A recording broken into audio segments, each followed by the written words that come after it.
रायगड, महाराष्ट्रासह देश विदेशातील ताज्या बातम्या पाहण्यासाठी मॅक्स इंडिया लाईव्ह चॅनलला सबस्क्राईब करा आणि बेल आयकॉन दाबायला विसरू नका.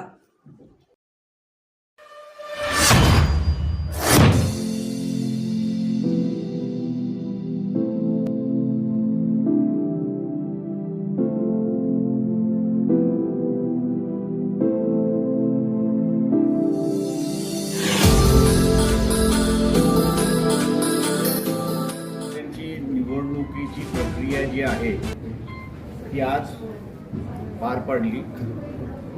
येत्या 2 दिवसामध्ये इलेक्शन कमिशनला याची असणारी माहिती त्या ठिकाणी दिल्या जाईल आणि इलेक्शन कमिशनकडे ही माहिती दिल्यानंतर त्याची पूर्णपणे स्क्रुटिनी होईल आणि स्क्रुटिनी झाल्यानंतर त्याच्यावरती असणारा ऑर्डर होईल अशी असणारी परिस्थिती आहे.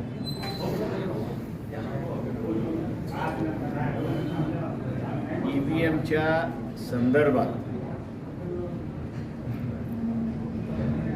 लोकसभेमध्ये गडबड झाली नाही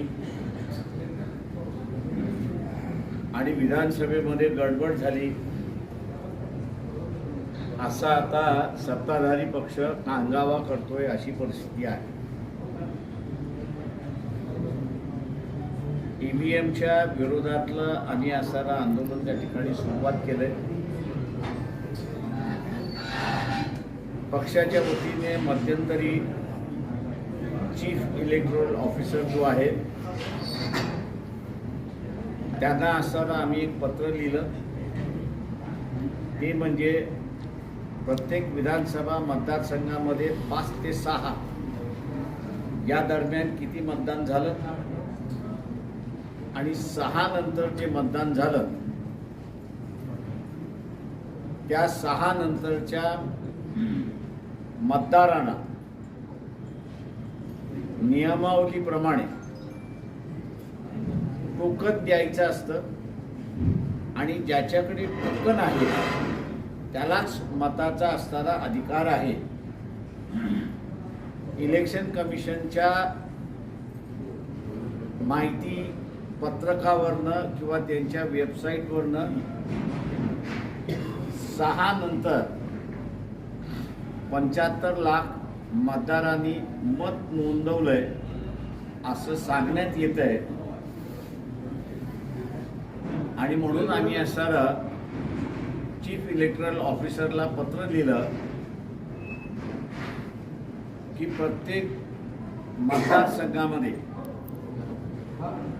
किती टोकन वाटण्यात आलं 6 नंतर त्याची आकडेवारी आपण आम्हाला द्या. आम्ही चीफ इलेक्टोरल ऑफिसरच्या उत्तराची वाट त्या ठिकाणी पाहतो. ते उत्तर देतील अशी आमची अपेक्षा आहे. ज्यांच्याकडे टोकन नाही 6 नंतर त्यांना मतदान करता येत नाही ही इलेक्शन कमिशनचीच नियमावली त्या ठिकाणी म्हणते आणि म्हणून इलेक्शन कमिशनचे ऑफिसर जे आहेत त्यांनी उत्तर द्यावं ही आजची परिस्थिती आहे.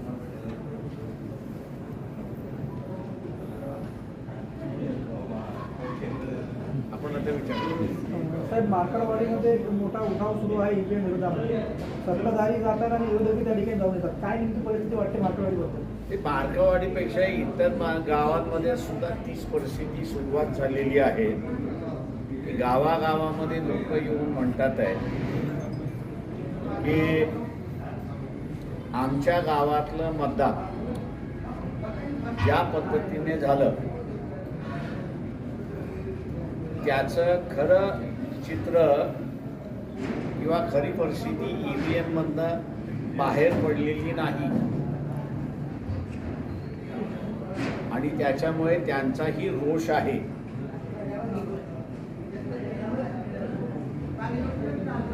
तेव्हा इलेक्शन कमिशननी या संदर्भातला खुलासा करावा अशी आम्ही मागणी त्या ठिकाणी करतो. मार्कडवाडीमध्ये ज्या पद्धतीनं बॅलेट पेपरवर मतदान घ्यायची प्रक्रिया राबवली जात होती. कुठेतरी प्रशासनाकडून त्यांच्यावर दबाव आणून ही संपूर्ण प्रक्रिया बंद पाडण्यात आली. हे कायद्यानं असं होऊ शकतं का? प्रशासनाला कुठलाही अधिकार नाही, पोलिसांना कुठलाही अधिकार नाही. गावाने शांततेने बॅलेट पेपरवरती मतदान घ्यायचं ठरवलं, त्याला अडवणुकीचा कुठलाही कायदा अडवता येणार असा कुठलाही कायदा नाही. त्याच्यामुळे शासनाचं हे जे कृत्य आहे की माकडवाडीमध्ये असणारं इलेक्शन थांबवणं, याच्याच वरनं संशय बळवतोय त्या ठिकाणी की यांनी गडबड केलेली आहे आणि त्या गावातली परिस्थिती बाहेर येऊ नये म्हणून तिथलं जबरदस्तीने इलेक्शन थांबवलं अशी परिस्थिती आहे. सरकार स्थापन होण्यापूर्वीचे अधिकारी त्या गावात पोहोचले होते इलेक्शन थांबवण्याकरता. कुणाच्या आदेशावर गेले असतील त्यावेळेस? इतिहासाला केअरटेकर चीफ मिनिस्टर होते ना, तेव्हा केअरटेकर चीफ मिनिस्टरनी थांबवण्याचे आदेश दिले का, याचा खुलासा एकनाथ शिंदे यांनी करावा. आपण भेट देणार का मार्करवाडीला? वेळ मिळाला तर जाईन मी, पण गावागावामधली असणारी ही परिस्थिती असं त्या ठिकाणी मानतोय. अनेक गावांमध्ये असताना ते सुरुवात होईल अशी सुद्धा परिस्थिती एकंदरीत दिसते.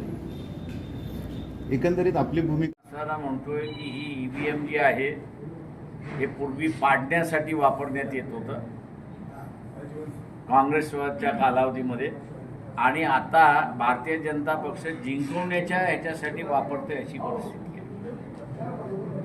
त्याच्यामुळे आणि दुसरं सगळ्यात महत्त्वाचं आहे की जे सुप्रीम कोर्ट लक्षात घ्यायला तयार नाही आहे ते म्हणजे माझं मत हे मला स्वतःला दिसलं पाहिजे, मी कोणाला मारले ते.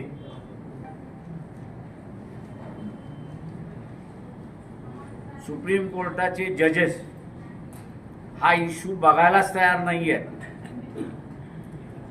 की EVM मध्ये जे मत आहे मी फक्त बटन दाबतोय, मी त्या सिम्बॉलवरती ठप्पा मारत नाहीये. माझा ठप्पा त्या सिम्बॉलवरती पडला की नाही हे मला माझ्या डोळ्यांनी दिसलं पाहिजे. जर्मनीच्या एका सुप्रीम कोर्टाने EVM का नको तर त्यांनी हेच म्हटलं की जो मतदार आहे त्या मतदाराला कुठला नाव कुठला सिम्बॉल याच्यावरती तो ठप्पा मारतोय हे त्याला दिसलं पाहिजे, आणि जे कुठली व्यवस्था ते दाखवत नसेल त्या व्यवस्थेमध्ये भ्रष्टाचार होऊ शकतो असं त्यांनी निवाळा दिलेला आहे.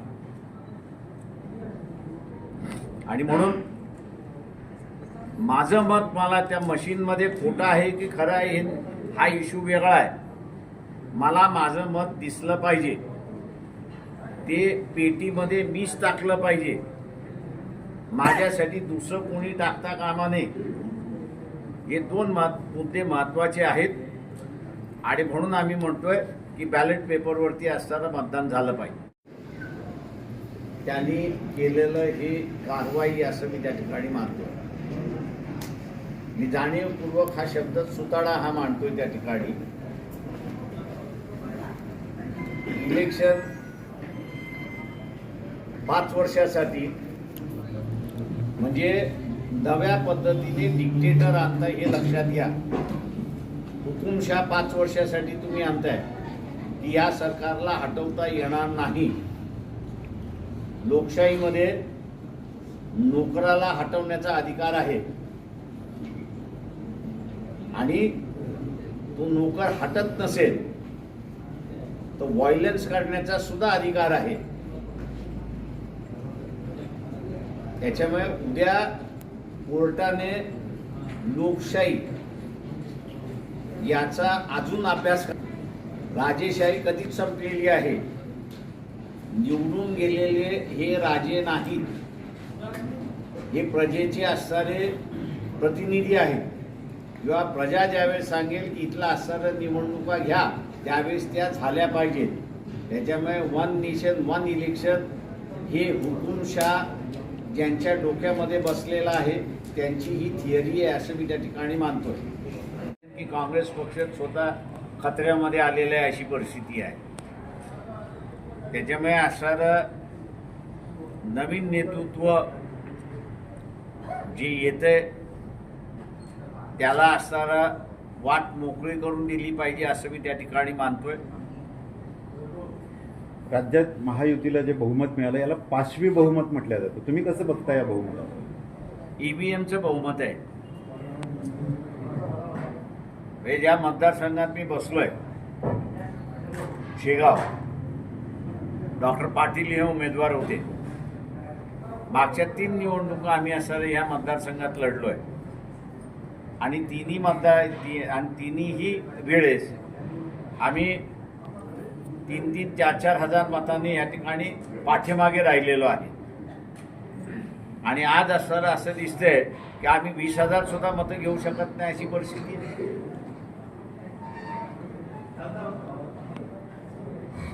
सरकारला संविधानाचा सुधारणा करायचा आहे. त्यांनी केलेलं ही कारवाई असं मी त्या ठिकाणी मानतो. मी जाणीवपूर्वक हा शब्द सुताडा हा मानतोय त्या ठिकाणी. इलेक्शन 5 वर्षासाठी म्हणजे नव्या पद्धतीने डिक्टेटर आणताय हे लक्षात घ्या. हुकुमशाह 5 वर्षासाठी तुम्ही आणताय की या सरकारला हटवता येणार नाही. लोकशाहीमध्ये नोकराला हटवण्याचा अधिकार आहे आणि तो नोकर हटत नसेल तो व्हायलन्स करण्याचा सुद्धा अधिकार आहे. त्याच्यामुळे उद्या कोर्टाने लोकशाही याचा अजून अभ्यास करावा. राजेशाही कधीच संपलेली आहे. निवडून गेलेले हे राजे नाहीत, हे प्रजेचे असणारे प्रतिनिधी आहेत. किंवा प्रजा ज्यावेळेस सांगेल की इथला असणाऱ्या निवडणुका घ्या त्यावेळेस त्या झाल्या पाहिजेत. त्याच्यामुळे वन नेशन वन इलेक्शन हे हुकुमशाह ज्यांच्या डोक्यामध्ये बसलेलं आहे त्यांची ही थिअरी आहे असं मी त्या ठिकाणी मानतोय. असे दररोज एक कायदे आहेत. दैव असं आहे, मी असं म्हणेन की काँग्रेस पक्ष स्वतः खतऱ्यामध्ये आलेला आहे अशी परिस्थिती आहे. त्याच्यामुळे असणारं नवीन नेतृत्व जे येते त्याला असणारा वाट मोकळी करून दिली पाहिजे असं मी त्या ठिकाणी मानतोय. राज्यात महायुतीला जे बहुमत मिळालं याला पाशवी बहुमत म्हटलं जातं. तुम्ही कसं बघता या बहुमताला? ईव्हीएमचं बहुमत आहे. हे ज्या मतदारसंघात मी बसलोय शेगाव, डॉक्टर पाटील हे उमेदवार होते. मागच्या 3 निवडणुका आम्ही असणाऱ्या या मतदारसंघात लढलोय आणि तिन्ही वेळेस आम्ही 3-3, 4-4 हजार मतांनी या ठिकाणी पाठीमागे राहिलेलो आहे. आणि आज असणारं असं दिसतंय की आम्ही 20,000 सुद्धा मतं घेऊ शकत नाही अशी परिस्थिती आहे.